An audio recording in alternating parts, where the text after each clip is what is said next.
जय हिंद दोस्तों। आज हम बात करने वाले हैं यूपीएसआई राउंड 51 जो यूथ का प्रैक्टिस सेट है उसके बारे में। ये आप लोग का देख लीजिए। अब इसी को हम जा रहे हैं कराने के लिए। सेट नंबर 1 कराएंगे। ठीक, तो प्रैक्टिस नंबर 1 सेट हम देखते हैं यूपीएसआई के लिए स्पेशली। निम्नलिखित प्रश्न में 4 विकल्पों में से उस विकल्प को चुनिए जो सही पूर्ण रूप से वर्ण विच्छेद लगता है। करी प्लस प प्लस ड़, क प्लस री प्लस प प्लस अ प्लस क प्लस री प्लस प प्लस अ प्लस ल, क्री प्लस री प्लस प्र प्लस अ प्लस ड़ प्लस अ। मतलब 4 विकल्पों में से विकल्प चुनें जो पूर्ण रूप पर वर्ण विच्छेद वाला वाक्य। कृपण का इसमें कौन सा पूर्ण रूप से वर्ण विच्छेद है? तो इसका कृपण का क्री क्रीड़ री प अ की मात्रा अ हो जाए, कृपण हो जाएगा। ठीक, संज्ञा का भेद नहीं होता है। संज्ञा का भेद नहीं होता है। संज्ञा का भेद नहीं होता है। संज्ञा का भेद नहीं होता है। व्यक्तिवाचक संज्ञा, जातिवाचक संज्ञा, नीचवाचक संज्ञा, भाववाचक संज्ञा। तो इसका हो जाएगा संज्ञा का भेद नहीं होता है। व्यक्तिवाचक संज्ञा, जातिवाचक संज्ञा, नीचवाचक संज्ञा, भाववाचक। तो इसका हो जाएगा नीचवाचक।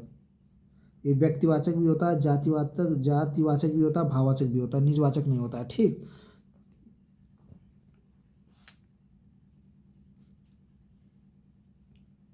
संज्ञा को देखा जाए तो संज्ञा के जो है कि 5 भेद होते हैं। पहला होता है व्यक्तिवाचक संज्ञा, दूसरा होता है जातिवाचक, तीसरा होता है द्रव्यवाचक, समूहवाचक, भाववाचक संज्ञा। ये 5 भेद होते हैं। निजवाचक जो है, निजवाचक है, ये सर्वनाम का भेद है। वचन किसके लिए प्रयोग किया जाता है? वचन किसके लिए प्रयोग किया जाता है? वचन संज्ञा के लिए, सर्वनाम के लिए, विशेषण के लिए, अलंकार के लिए। तो वचन का प्रयोग संज्ञा के लिए किया जाता है। ठीक,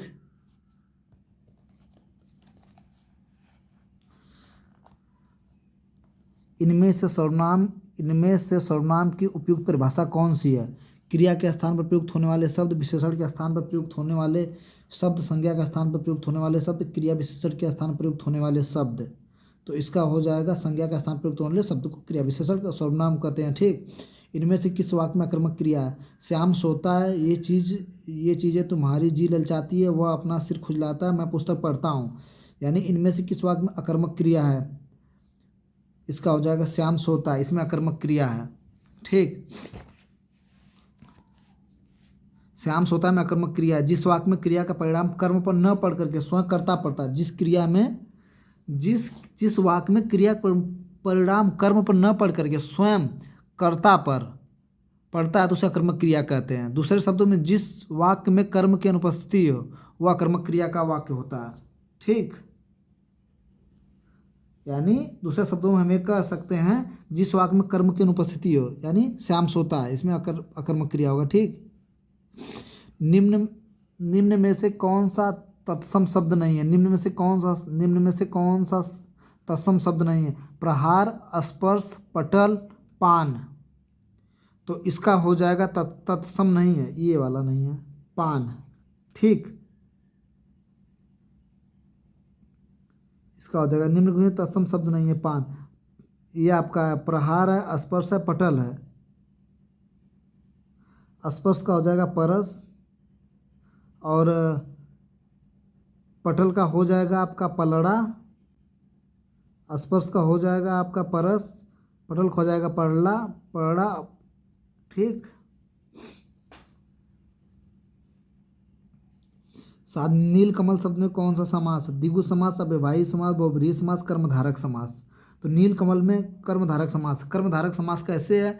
नील कमल शब्द में कर्मधारक समास ऐसे इसलिए कि नीला है जो कमल। ठीक, यानी नीला है जो कमल, उसे नीलकमल कहते हैं। उपमेय उपमान का संबंध हो, उपमेय और उपमान का संबंध हो, यानी नीला है जिसका ये नीला है जो कमल, नील कमल। ठीक है, इसमें कर्मधारक समास है। इनमें से कौन सा शब्द कदर का पर्यायवाची शब्द नहीं है? इनमें से कौन सा कदर शब्द का पर्यायवाची नहीं है? आदर, श्रद्धा, महत्व, विस्मय। कदर मतलब नहीं होता हम हमारी कदर नहीं जानते हैं। आदर जगह श्रद्धा, महत्व, विस्मय नहीं है। ठीक, निम्नलिखित वाक्यों में शुद्ध वाक्य पहचानिए। श्री राम और रावण के बीच घोर युद्ध हुआ। यह लड़की ने कोई काम ठीक से नहीं किया। रविवार को हम चर्च को जाते हैं। दुर्जन लोगों को सुधारना कठिन है।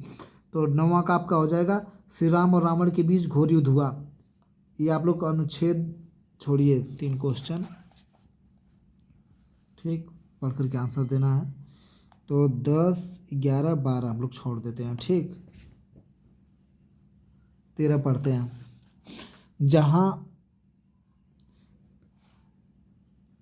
जहाँ एक शब्द के साथ अनेक शब्द चिपके रहते हैं वहाँ कौन सा अलंकार होता है? अनुप्रास होता है, श्लेष्म होता है, वकृति होता है, यमक होता है। तो इसका जो है कि श्लेष्म, जहाँ एक शब्द के साथ अनेक अर्थ चिपके रहते हैं उसे हम श्लेष्म अलंकार कहते हैं। जहाँ एक शब्द के साथ अनेक अर्थ चिपके रहते हैं उसे हम श्लेष्म अलंकार कहते हैं, ठीक। भ्रमर गीत परंपरा के प्रवर्तक कौन थे? जगन्नाथ रत्नाकर थे, हरिओध थे, सूरदास थे, तुलसी थे। तो इसका हो जाएगा सूरदास थे। भ्रमर गीत परंपरा के प्रवर्तक सूरदास थे। कौड़ालय के रचनाकार कौन थे? भरतेंदु हरिश्चंद्र थे, अज्ञेय थे, सूर्यकांत त्रिभटनाला थे, जयशंकर प्रसाद। कौड़ालय के रचनाकार कौन है? कौड़ालय के रचनाकार कौन है? कौड़ालय के रचनाकार हैं जयशंकर प्रसाद। कौड़ालय के रचनाकार जयशंकर प्रसाद हैं। इनकी और अन्य कविताएं प्रेम पथिक, महाराणा महतो, चित्राधार, कानन कुसुम, झरना, आंसू लहर, कामायनी इन्हीं की रचना। इनका उपन्यास है कंकाल, तितली, रावती। कहानी संग्रह है जयशंकर प्रसाद जी का। संग्रह छाया, प्रतिनिधि, आकाशदीप, आदि, इंद्रजाल, ठीक। और 16 देखें। उदय प्रकाश इनमें से किस विधा के चर्चित लेखक हैं? उदय प्रकाश इनमें से किस विधा के चर्चित लेखक? कहानी के, नाटक के, निबंधकार के, महाकाव्य? कहानी के, ठीक। क ख ग पत्रिका का संपादक कहाँ से होता है? दिल्ली से, कानपुर से, वाराणसी से, इलाहाबाद से। तो इसका हो जाएगा इलाहाबाद से। क ख ग पत्रिका का प्रयागराज से होता है। इस पत्रिका का संपादक रघुवंश ने इस पत्रिका का संपादक 1963 ईस्वी में आरम्भ किया था, ठीक। 2 चट्टानों पर साहित्य अकादमी पुरस्कार पाने वाले कवि हैं। 2 चट्टान नामक पुस्तक पर 2 चट्टान नामक साहित्य पर अकादमी पुरस्कार वाले कवि हैं मुक्तिबोधक हरबंस राय बच्चन, नागार्जुन, केदारनाथ अग्रवाल। तो इसका होता है 2 चट्टान का हरबंस राय बच्चन जी को 1986 में जो है कि ये आपका अकादमिक पुरस्कार दिया गया था 2 चट्टान के लिए। इनकी रचनाएं हरबंस राय बच्चन की है मधुशाला है, मधुबाला है, मधुकलश है, ठीक।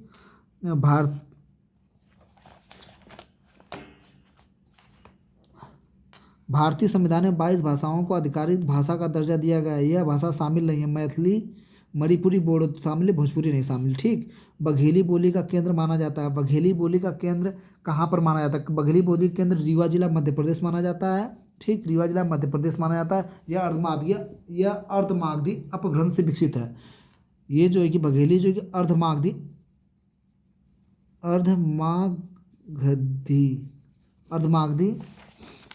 अपभ्रंश से विकसित है, ठीक।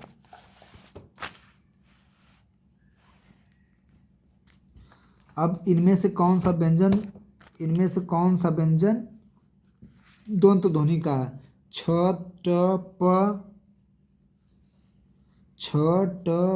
क दंत ध्वनि का है। इनमें से कौन सा व्यंजन दंत ध्वनि का है? तो त जो है कि दंत ध्वनि का है। त जो है कि तंत ध्वनि का है। हम देख लेते हैं कंठ से क्या क्या है।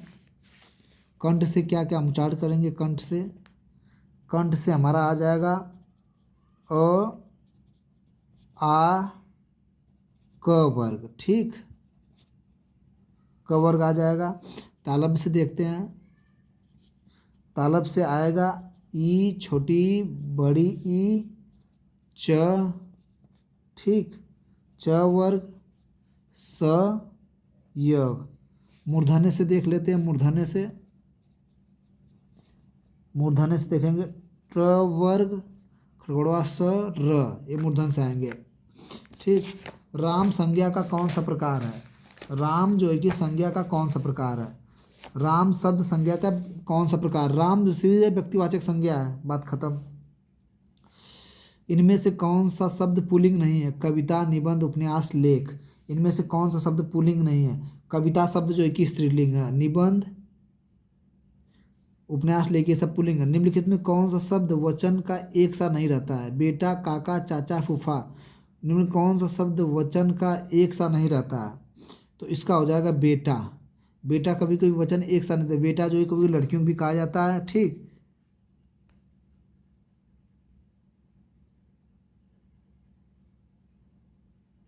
क्योंकि बेटा का जो है कि बहुवचन बेटे होता है, तो एक साथ अब में जाता है।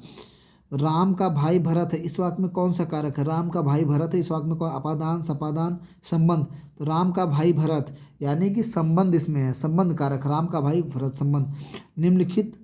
निम्नलिखित प्रश्न में वाक्य के संरचना के आधार पर उसका भेद बताइए। अनु से देखकर निबंध लिखा। अनु ने देखकर निबंध लिखा। कृदंत क्रिया, नाम धातु, पूर्णकालीन क्रिया और संयुक्त क्रिया। तो इसका आपका हो जाएगा पूर्णकालीन क्रिया है। पूर्णकालीन क्रिया यहाँ देखने का कार्य लिखने से पूर्व हो चुका है, यानी कि अनु ने देख कर निबंध, यानी कि देखने से पहले कार्य पूरा पूरा हो चुका था, ठीक। 27 देखिए, न्यूनतम विशेषण की कौन सी अवस्था है? न्यूनतम विशेषण की कौन सी?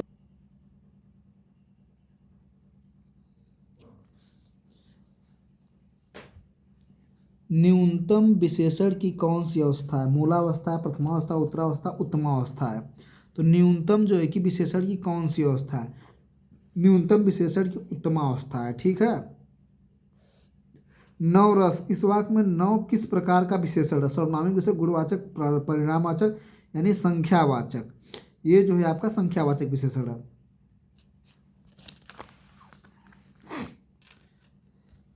केवल अनुमान सर्वथा यह विशेषण के प्रकार है। केवल अनुमानतः सर्वथा यह विशेषण प्रकार है। कालवाचक, स्थानवाचक, रीतिवाचक, परिणामवाचक। केवल अनुमानतः सर्वथा ये जो कि परिणामवाचक विशेषण है, ठीक।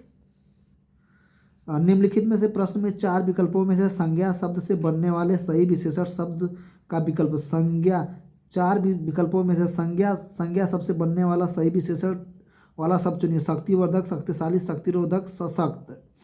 तो इसका हो जाएगा आपका शक्तिशाली। संज्ञा शब्द से बनने वाला सही विशेषण शक्तिशाली, क्योंकि इसमें संज्ञा शक्ति के साथ संस्कृत प्रत्यय शब्द से जुड़ा हुआ परिणित होता है, ठीक।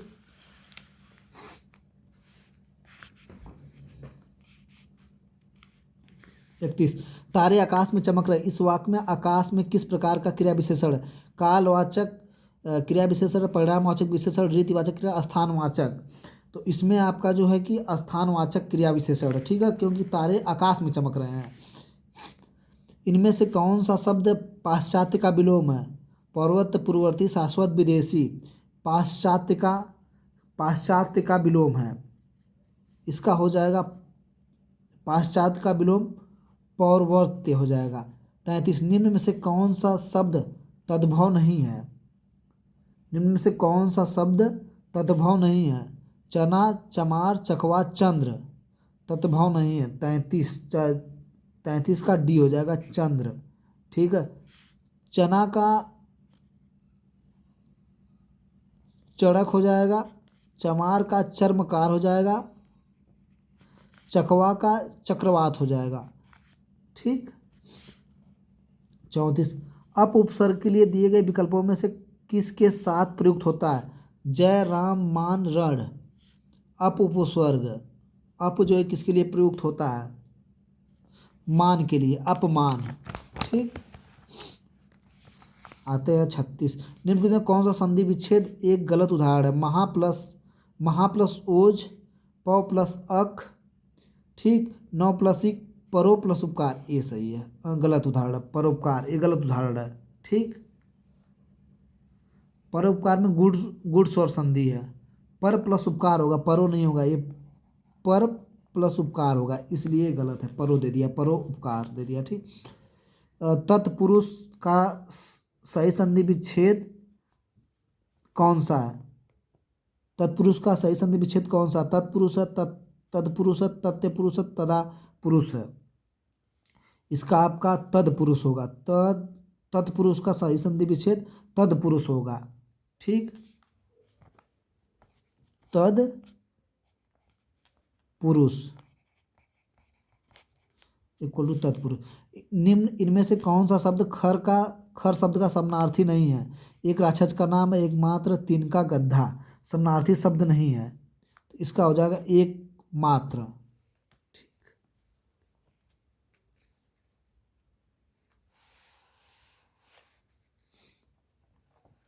आते हैं, धन का मतलब क्या होता है? अंक होता है, अर्थ होता है, स्वार्थ होता है, कोश होता है। तो धन का मतलब क्या होता है? अर्थ होता है। ठीक। विनोद को उस विद्यालय में इम्तिहान लेने वाला बनकर जाना है। विशेषज्ञ, अध्यापक, परीक्षक, समन्वयक। यानी इम्तिहान लेने वाला बन के जाना है ना, तो परीक्षक हो जाएगा। ठीक। इम्तिहान लेने वाला बन के जाना तो परीक्षक हो जाएगा। हमारा पहला सेट हिंदी का प्रैक्टिस समाप्त हुआ। थैंक यू, धन्यवाद आप लोग को। आप लोग देखिए, अच्छे से याद करिए।